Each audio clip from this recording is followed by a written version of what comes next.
ಈತ ಉತ್ತರ ಪ್ರದೇಶದ ಸ್ವಯಂ ಘೋಷಿತ ದೇವಮಾನವ. ಹೆಸರು ಸೂರಜ್ ಪಾಲ್ ನಾರಾಯಣ ಸಾಕರ್. ಉತ್ತರ ಪ್ರದೇಶದ ಕಸ್ಕಂಜಲ್ಲಿ ಹುಟ್ಟಿದ್ದು. ಪೊಲೀಸ್ ಇಲಾಖೆಯಲ್ಲಿ 18 ವರ್ಷ ಕೆಲಸ. VRS ತಗೊಂಡ್ರಂತೆ ಪಾರ್ಟಿ. ಅವರು IBL ಕೆಲಸ ಮಾಡ್ತಿದ್ದೆ ಅಂತ ಹೇಳ್ಕೋತಿದ್ರಂತೆ. ಹೊರಗೆ ಬಂದ ಮೇಲೆ ಒಂದಿನ ಇದ್ದಕ್ಕಿಂತ 97ರಲ್ಲಿ ಯಾವುದೋ ಲೈಂಗಿಕ ಕಿರುಕುಳ ಕೇಸ್ ಇತ್ತು, ಜೈಲುವಾಸಕ್ಕೆ ಹೋಗಿದ್ರು. ಹೊರಗೆ ಬಂದ ಮೇಲೆ ಅವತಾರ ಎತ್ತಿ ಹೇಳಿದ್ರು, ನನಗೆ ದೇವರೇ ಬಂದು ಹೇಳಿದ್ದಾನೆ ಎಲ್ಲನೂ ಅಂತ. ಜನ ನಂಬಿದ್ರು. ಆಶ್ರಮ ಸ್ಟಾರ್ಟ್ ಆಯಿತು, ಸತ್ಸಂಗ ಪ್ರಾರಂಭ ಆಯಿತು. ಉತ್ತರ ಪ್ರದೇಶದಿಂದ ಸತ್ಸಂಗ ಯೋಜನೆ ಆಯಿತು. ದೆಹಲಿ, ರಾಜಸ್ಥಾನ, ಮಧ್ಯಪ್ರದೇಶದಲ್ಲೂ ಇದ್ದಾರಂತೆ ಭಕ್ತರು. ಮಾಜಿ CM ಅಖಿಲೇಶ್ ಯಾದವ್ ಕೂಡ ಅವ್ರ ಬಗ್ಗೆ ಭಕ್ತರೋ ಅಥವಾ ಅವ್ರ ಕಾರ್ಯಕ್ರಮಗಳಿಗೆ ಹೋಗೋದು ಏನೋ ಒಂದಿದೆ. ಫೋಟೋ ಒಂದು ವೈರಲ್ ಆಗ್ತಾ ಇದೆ. ಫೋಟೋ ಏನ್ರಿ, ಯಾರ ಜೊತೆನಾರು ತೆಗೆಸ್ತಾರೆ ಇವತ್ತಿನ ದಿನ?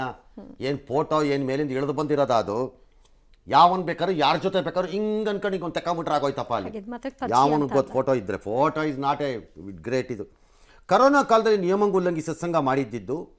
ಆತನ ಕಾಲು ತೊಳೆದ ನೀರು ಭಕ್ತರ ಪಾಲಿಗೆ ಚರಣಾಮೃತ ಅಂತೆ, ಪಾದದ ಧೂಳಿ ಭಕ್ತರ ಪಾಲಿಗೆ ಆಶೀರ್ವಾದ ಅಂತೆ. ಅದನ್ನೇ ನಿನ್ನೆ ಹೇಳಿದೆ, ನಡ್ಕೊಂಡಾಗ ಭೂಮಿ ಮಣ್ಣನ್ನೇನು ತೊಗೊಳ್ಳೋದಂತೆ, ತಲೆಗೆ ಹಾಕ್ಕೊಳ್ಳೋದು, ಹಣೆಗೆ ಹಾಕ್ಕೊಳ್ಳೋದು ಅಂತೆಲ್ಲ. ಪೊಲೀಸ್ನವ್ರು ಈಗ ಅವ್ರ ಮೇಲೆ ಕೇಸ್ ಹಾಕಿಲ್ಲ, ಬರೀ ಆಯೋಜಕರ ಮೇಲೆ ಹಾಕಿದ್ದಾರೆ.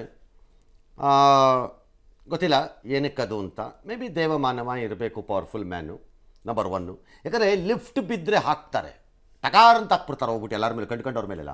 ಒಂದು ಲಿಫ್ಟ್ ಬಿದ್ದೋಯ್ತು ಅಂತಂದರೆ, ಒಂದು ಕನ್ಸ್ಟ್ರಕ್ಷನ್ ನಡೀತಿದ್ದಾಗ ಕನ್ಸ್ಟ್ರಕ್ಷನ್ಗೆ ಹಾಕ್ಕೊಂಡಿರೋಂಥ ಸಪೋರ್ಟಿಂಗ್ ಯಾವ್ದಾದ್ರು ಸ್ಟ್ರಕ್ಚರ್ ಬಿದ್ದೋಯ್ತು, ಡಬಾರ್ ಅಂತ ಹಾಕ್ತಾರೆ ಬಂದು ಯಾರ ಮೇಲೆ ಕೇಸ್ ಹಾಕ್ತಾರೆ. ಇಲ್ಲ, ಹಾಕಿಲ್ಲ. ಅವರು ದೇವಮಾನವ ಅಲ್ವಾ? ದೇವಮಾನವರಿಗೆ ಭಾರತದ ಕಾನೂನುಗಳು ಅನ್ವಯ ಆಗಲ್ಲ. ದೇವಮಾನವರಲ್ಲೇ ಅಲ್ವಾ, ಎಲ್ಲ ರಿಲಿಜಿಯಸ್ ಲೀಡರ್ಗಳಿಗೂ, ಎಲ್ಲ ರಿಲಿಜನ್ಗೂ ಸೇರೇ ಹೇಳ್ತೀನಿ ನಾನು. ಅದು ಹಿಂದೂ, ಮುಸ್ಲಿಂ, ಕ್ರೈಸ್ತರು, ಅವ್ರಿಗೆಲ್ಲ ಕಾನೂನುಗಳು ಅನ್ವಯ ಆಗಲ್ಲ. ಅವ್ರಿಗಾಗಲ್ಲ, ಖ್ಯಾತನಾಮರಿಗೆ ಆಗಬಾರ್ದು, ರಾಜಕಾರಣಿಗಳಿಗೆ ಆಗಬಾರ್ದು, ಎಲ್ಲ ಕಾನೂನುಗಳು ಅನ್ವಯ ಆಗಬಾರ್ದು. ಸಾಮಾನ್ಯರಿಗೆ ಅವೆಲ್ಲ ನೇಮಗೆ